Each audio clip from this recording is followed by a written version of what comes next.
Բարև ձեզ հարգելի հայրենակիցներ, ես Մարատ Հակոբյանն եմ Կիևից։ Այսօր Ուկրաինան Ռուսաստանի լայնածավալ ներխուժման 1349-րդ օրն է։ Պուտինի նվաստացումը Ռուսաստանի վրա հարվածների հետևանքով ստիպում է ռուս բռնապետին նոր քայլեր ձեռնարկել, որոնք իր կարծիքով կարող են ծածկել այն ամոթը, որ 3 օրում Կիև գրավելու փոխարեն լայնածավալ պատերազմի 4-րդ տարում նա չի հասել իր ագրեսիայի սկզբում դրված որևէ նպատակին եւ դրա փոխարեն ստանում է հարվածներ Ռուսաստանին։ Ահա թե ինչու նա սկսել է մոբիլիզացիա Ուկրաինայի ժամանակավոր օկուպացված տարածքներում։ Մեր հաղորդումներից դուք հավանաբար արդեն նկատել եք, որ Պուտինի արկածախնդրության համար ամենամեծ գինը վճարում են հենց նրանք, ովքեր հավատացել են Պուտինին, Դոնբասի եւ Ուկրաինայի հարավ-արևելքի բնակիչները, նրանց տներն են ավերվել, ունեցվածքը կորցվել եւ ամեն օր Պուտինի զորքերը շարունակական ոչնչացնում եւ սպանում են այդ նույն մարդկանց իրենց իսկ տներում։ Սա թերուսության եւ մանկամտության գինն է, որ նրանք վճարում են Պուտինին հավատալու համար։ Ահա թե ինչու ես խնդրում եմ ավելի լայնորեն տարածել մեր հաղորդումները, որպեսզի Հայաստանում եւ մեր Սփյուռքում ինչու՞ չէ խաբված մարդիկ, ովքեր տարբեր պատճառներով դեռ աջակցում են Պուտինին, հասկանան Պուտինի օգտին հնչեցրած յուրաքանչյուր բառ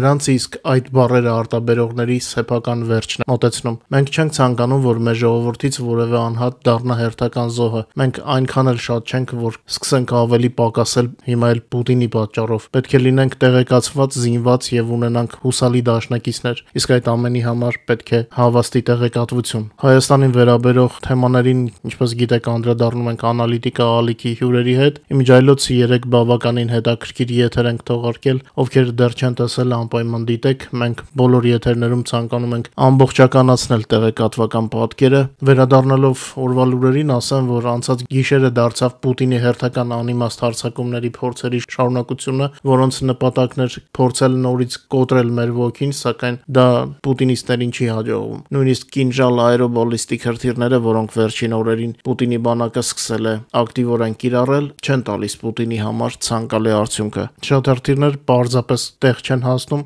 կամ ուղղակի խոցվում են մեր հոբ համակարգերի կողմից։ Իսկ այս ֆոնին նախագահ Զելենսկին հայտնել է Գերմանիայից 2 նոր Պետրիոտ համալիրների ստացման մասին, իսկ սա նշանակում է, որ դեռ գոյություն ունեցող բացերը մեր երկնքում աստիճանաբար փակվում են։ Վատ պատկերացնողների համար կրկնեմ, Ուկրաինան 20-ից ավելի անգամ մեծ է Հայաստանից եւ մեզ շատ ավելի միջոցներ են պետք երկինքը ամբողջովին փակելու համար, հատկապես երբ ունենք Ռուսաստանի պես բաց թշնամի։ Պուտինը փորձում է շարունակել պատերազմը, չնայած այս ամբողջական անհուսությանը։ Արդեն ակնհայտ է, որ նա այլևս ոչինչի վրա հույս չի կարող դնել, պարզապես ձգում է իր իշխանության օրերը, քանի որ իշխանությունը կորցնելը իր կարծիքով ավելի ամոթալի մահ է, քան այն խայտառակությունը, որը նա ունի այսօր։ Սակայն ցանկացած մտածող մարդ հասկանում է, որ ավելի խորը ամոթ, քան այն, որի մեջ այսօր ապրում է Պուտինը, դժվար է պատկերացնել։ Քաղաքակիրթ աշխարհը արհամարում եւ ծաղրում է նրան, այսպես կոչված դաշնակիցները օգտագործում են Պուտինին որպես էժան հումքի աղբյուր, իսկ վասալները ցրվել են ով որ կարող է։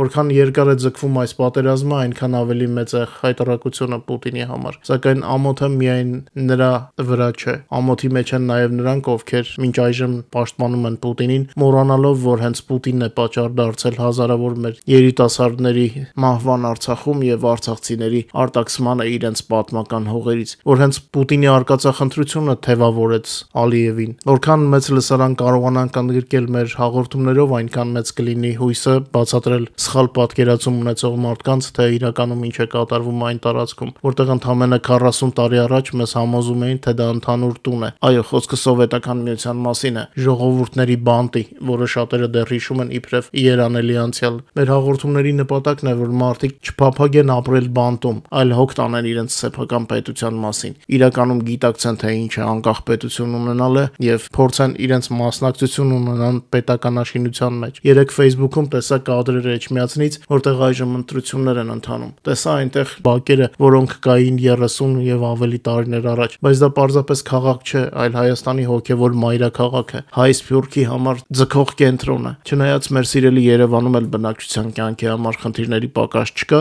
սակայն այդ թեմաների մասին կխոսենք առանձին, երևի թե անալիտիկա ալիքում։ Այսօր ձեզ կպատմեմ, թե ինչպես ընդամենը 12 ուկրաինական դրոն կարողացել են օրերս ոչնչացնել եւ վնասել 5 նավեր, տանկերներ Ռուսաստանի ամենամեծ նավահանգիստներից մեկում՝ Туапսեում, ինչպես նաեւ նոր հարվածների մասին կխոսենք մեր եւ թշնամու, կքննարկենք նաեւ թեմաներ, որոնք առավել ցավալի են Պուտինի ռեժիմի համար։ Նախքան այսօրվա եթերի հիմնական թեմաներին անցնելը, խնդրում եմ մի քանի վայրկյան հատկացնել YouTube-ի գործիքներին, դնել լայք մեր եթերի տակ եւ եթե կարող եք տարածել այն սոցիալական ցանցերում, անպայման տարածեք, խնդրում եմ, որովհետեւ հենց ձեր արձագանքն է որոշում, թե որքան մարդիկ պետք է դիտեն մեր եթերը։ Այսպես YouTube-յան ալգորիթմներն են կառուցված։ Մեր աղբյուրների համաձայն ուկրաինական հարձակման հետևանքները Ռուսաստանի Կրասնոդարի երկրամասի Туапսե քաղաքի նավահանգստի վրա, որի մասին ես հայտնել էի նախորդային անալիտիկա ալիքում, շատ ավելի մասշտաբային են, քան սկզբում թվում էր։ Բացի նավահանգստային ենթակառուցվածքի վնասումից, ռուսական 1 նավ է ոչնչացվել եւ 4 նավթատարներ վնասվել են,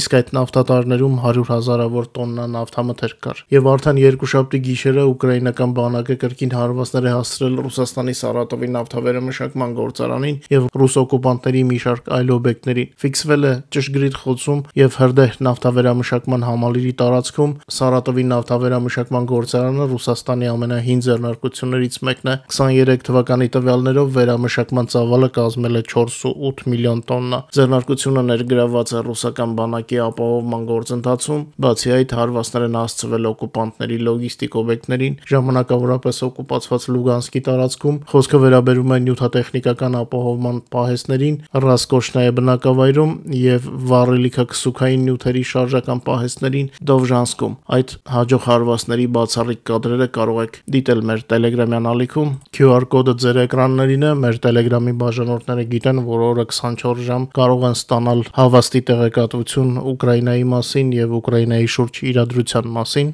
Ուկրաինայի պաշտպանության ուժերը հետևողականորեն իրականացնում են միջոցառումների համալիր ուղղված ահաբեկիչ պետության ռազմարդյունաբերական բազայի կարևորագույն տարրերի ոչնչացմանը, նպատակ ունենալով զրկել Ռուսաստանը ագրեսիան շարունակելու հնարավորությունից, նշված է Ուկրաինայի զինված ուժերի գլխավոր շտաբի հաղորդագրությունում։ Իդեպ Մեծ Բրիտանիան Ուկրաինային փոխանցել է Storm Shadow հեռահար թևավոր հրթիռների լրացուցիչ խմբականակ 250 կիլոմետր հեռահարությամբ բարձր ճշգրիտ այս զինատեսակը, որի նկատմամբ Կրեմլն առավել շատ է սարսափում, այսինքն, ինչպես ժողովուրդն է ասում, Պուտինի դարդերը գնալով շատանալու են։ Իր հերթին Պուտինի Ռուսաստանը, ինչպես միշտ, հարվածներ է հասցրել խաղաղ բնակավայրերին Ուկրաինայի։ Նոյեմբերի 3-ի գիշերը ռուսական զորքերը հարձակվել են Ուկրաինայի վրա, կիրառելով 3 Խա-47 M2 կինժալ աերոբալիստիկ հրթիռ, 4 Իսկանդեր-M բալիստիկ հրթիռ, 5 զենիթահրթիռային S-300, S-400 համալիրների հրթիռներ, ինչպես նաև 138 հարվածային դրոններ, շահեդ, գերբեր եւ այլ տեսակի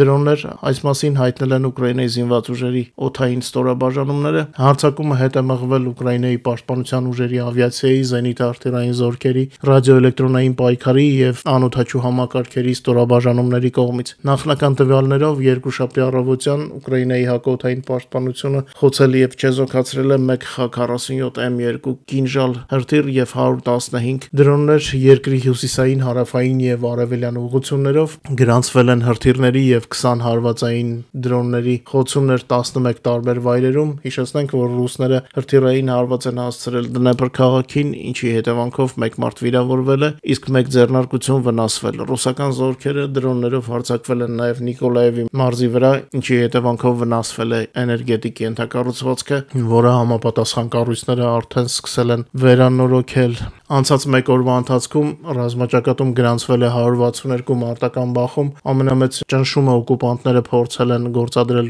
Պոկրովսկի ուղղությամբ։ Ուկրաինայի պաշտպանության ուժերի ավիացիան, հրթիռային զորքերը եւ հրետանին հարվածել են ռուսական զորքերի կենթանի ուժի սպառազինության եւ տեխնիկայի կուտակման 6 շրջանների։ Սևերոսլաբադսկո եւ Կուրսկի ուղղություններով ուկրաինացի պաշտպանները հետ են մղել 1 ռուսական հարձակում, իսկ հարավ Սլաբադսկոյի ուղղությամբ 12 հարձակում Վավչանսկի խուտորներ, Տիխեյե, Ատրադնեյե բնակավայրերի շրջանում, ինչպես նաեւ Կալոդիազնոյեի եւ Դվուրեչնինսկեի ուղղությամբ։ Նախագահ Զելենսկին գնահատել է իրավիճակը Պոկրովսկի եւ Կուպյանսկի ուղղություններում, ընդգծելով ռուս օկուպանտների ոչնչացման արդյունքները։ Ծանր, բայց արդյունավետ աշխատանքը շարունակվում է, ինչի մասին վկայում են ռուսական կորուստների թիվը։ Անցած անցած 1 օրում ռուսական բանակը կորցրել է եւս 1160 զինվոր եւ նրանց մոտ 600 միավոր զենք եւ զինտեխնիկա։ Պոկրովսկի հատվածում գործող ուկրաինացի զինվորականները հաղորդում են, որ ռուսները փորձում են ներթափանցել քաղաքի բոլոր շրջաններ, սակայն ուկրաինական ուժերը զբաղված են նրանց հայտնաբերմամբ եւ ոչնչացմամբ։ 5 նոյեմբերի 3-ի դրությամբ Պոկրովսկում շարունակում է ընթանալ քաղաքի մաքրման օպերացիան ռուս օկուպանտներից, իսկ Միրնոգրադում մեր զինվորները իրավիճակը անվանել են լարված, բայց ոչ սպառնացող։ Այս տվյալները հայտնել են Ուկրաինայի զինված ուժերի դեսանտագրոհային զորքերի 7-րդ կորպուսից, հրապարակելով տեսանյութ ռուսական զորքերի կենթանի ուժի եւ տեխնիկայի ոչնչացման մասին։ Մեր Telegram-ում անպայման կտեղադրենք։ Ուկրաինացի պաշտպանների խոսքով վերջին օրերին Պոկրովսկում Ուկրաինայի պաշտպանության ուժերը ստեղծել են հնարավորություններ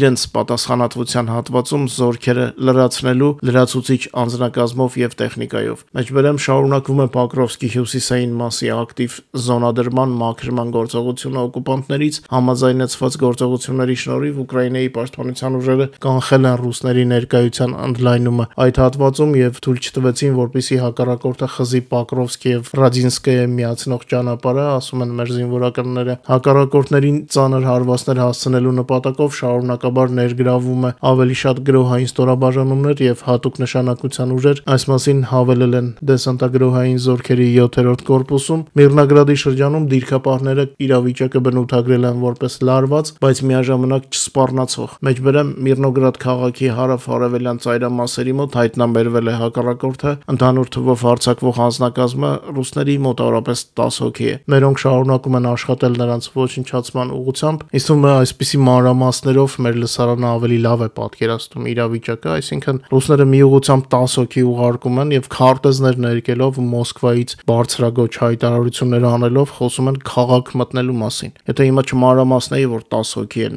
փորձել մտնել Միրնոգրադ, լուրը կարդայի, որ ռուսները մտել են Միրնոգրադ, կարող է շատերի մոտ, չգիտեմ, տագնապ առաջանար, չէ՞։ Մենք հասկանում ենք, պատերազմը հեշտ չի։ Պետք է ամեն ինչին ավելի ուշադիր տեղեկանանք, ինչի համար եւ մենք աշխատում ենք։ Այստեղ արժի նշել նաեւ, որ խոսքը չի վերաբերում քաղաքներին այն իմաստով, ինչպես մենք դրանք պատկերացնում ենք, հա։ Ռուս օկուպանտների ամենօրյա հարվածները վաղուց են այդ տարածքները վերածել ապրելու համար ոչ այնքան պիտանի վայրերի։ Նույնը նրանք անում են Կոնստանտինովկայում, Սլավյանսկում եւ այլ քաղաքներում, աստիճանաբար վերածելով դրանք նախկին բնակավայրերի։ Իդեպ պատերազմից առաջ միայն Կոնստանտինովկա քաղաքում, եթե չեմ սխալվում, 5000-անոց հայկական համայնք կար։ Հիմնականում մարդիկ տեղափոխվել են Ուկրաինայի այլ բնակավայրեր կամ արտասահման եւ ցավով են հետևում իրենց գեղեցիկ քաղաքի կործանումը ռուս զավթիչների կողմից։ Այսինքն, եթե քաղաքները ռազմաճակատի մոտ գտնվող դեռ գրավված չեն, դա չի նշանակում, որ դրանք արդեն առաջվա քաղաքներն են։ Դոնբասում ռուսները հատուկ դաժանությամբ են ոչնչացնում այդ քաղաքները, միաժամանակ վերացնելով իրենց իսկ օրինաց առասպելը, թե իբր եկել էին ազատագրելու այդ հողերը։ Իրականում նրանք ազատագրում են մարդկանց միայն իրենց կյանքից եւ կյանքի պայմաններից։ Հավանաբար Դոնբասի միամիտ բնակիչները այսպես չէին պատկերացնում ռուսների գալը։ Այժմ Պուտինի ռեժիմը նրանց զանգվածաբար պատրաստվում է ուղարկել ռազմադաշտ կռվելու այն երկրի դեմ, որի քաղաքացիներ դեռ շարունակում են մնալ Դոնբասի եւ հարավային Ուկրաինայի շատ բնակիչներ։ Ինչպես արդեն նշել եմ եթերի սկզբում, ամենածանր հետևանքները հենց Դոնբասի բնակիչների վրա են։ Իհարկե, մենք էլ Ուկրաինայի բոլոր մարզերում ապրում ենք Ռուսաստանի մշտական հարձակումների պայմաններում, բայց մեզ մոտ տրամադրությունը այլ է։ Մենք այստեղ երբեք չենք սпасել ռուսներին եւ գիտակցում ենք, որ թշնամին անողոք է ու պետք է կռվել մեր հողն ու կյանքը պաշտպանելու համար։ Իսկ Ուկրաինայի հարավի եւ արևելքի այն բնակիչների համար, ովքեր իրենց միամտությամբ Ռուսաստանը թշնամի չէին համարում, Պուտինի ագրեսիան խոստացված բարձր կենսաթոշակի փոխարեն վերածեց նրանց կյանքը մղձավանջի։ Ավելին, նրանց մեծ մասը զրկվեց թե կյանքից եւ թե ունեցվածքից։ Այդ իսկ պատճառով մենք փորձում ենք ավելի շատ կենտրոնանալ նաեւ մեր բնակչությանը տեղեկացնելու վրա, որովհետեւ ցավոք օպոզիցիոն ուժերը պատերազմի 4-րդ տարում արդեն սկսել են կամաց-կամաց քաղաքականությամբ զբաղվել եւ ես նկատում եմ, որ շատ տեղեկատվական ալիքներ, որոնք հիմնականում նախկին նախագահին են պատկանում, սկսել են նաեւ ապատեղեկատվություն տարածել։ Երբեմն նրանց ալիքներում կարելի է ավելի վատ պատկեր տեսնել, քան նույնիսկ ռուսներն են նկարագրում իրավիճակը, այնպես որ մեր լսարանին կոչ կանեմ ուշադրություն դարձրեք միայն այն փորձագետներին, ում մենք ենք հրավիրում, որովհետև դրանք փորձված մասնագետներ են, կամ ասենք Freedom Ալիքը, որը որ նաև ռուսալեզու է, շատերը լեզուն հասկանալով կարող են մանրամասներ իմանալ Ուկրաինայից եւ ռազմաճակատից։ Պուտինը հանցագործություն է կատարում ոչ միայն ուկրաինական ժողովրդի, այլև սեփական քաղաքացիների նկատմամբ։ Պատերազմը եւ պատժամիջոցների հետևանքով առաջացած տնտեսական խնդիրները